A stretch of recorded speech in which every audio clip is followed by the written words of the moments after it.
So why do people go to Zumba in the first place? What are the benefits of Zumba? Well, if you ask people, a lot of people would say, well, it's great exercise, fun exercise. And we know that exercise helps.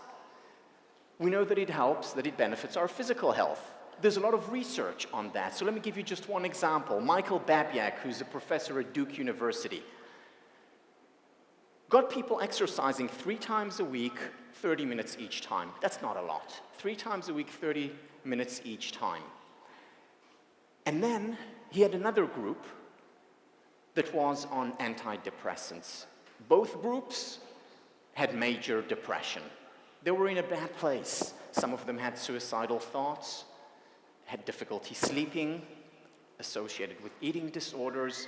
They were in a difficult place. He divided them into 2 groups. One group exercised, the other group got antidepressants. 4 months later, the exact same number of people in both groups got better. No difference. But there was more, because after 4 months, when the study was over, they went on them by themselves.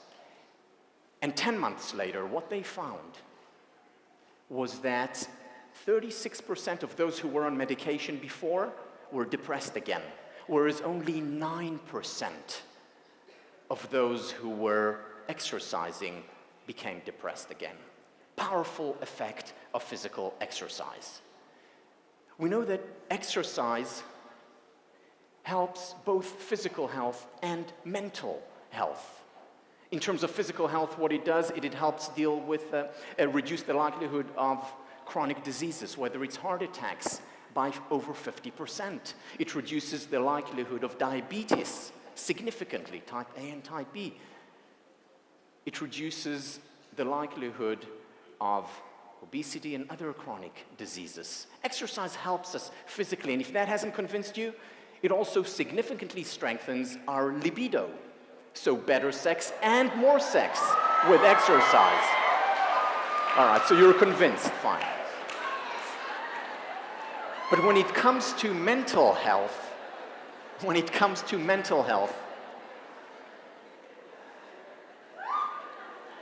the results are even more remarkable.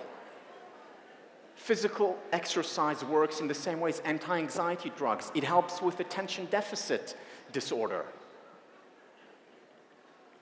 It helps also at every age. Children who exercise are more creative, less likely to be violent. So schools that introduce exercise enjoy high levels of courtesy between students, with teachers. But also for the elderly. So we know that people who exercise, even if we start it later on in life, it reduces the likelihood of Alzheimer by 52%.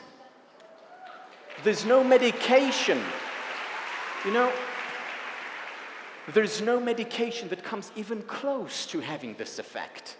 In the words of Harvard professor in the medical school, John Ratey, in a way, exercise can be thought of as a psychiatrist's dream treatment. Having a bout of exercise is like taking a little bit of Prozac and a little bit of Ritalin right where it is supposed to go.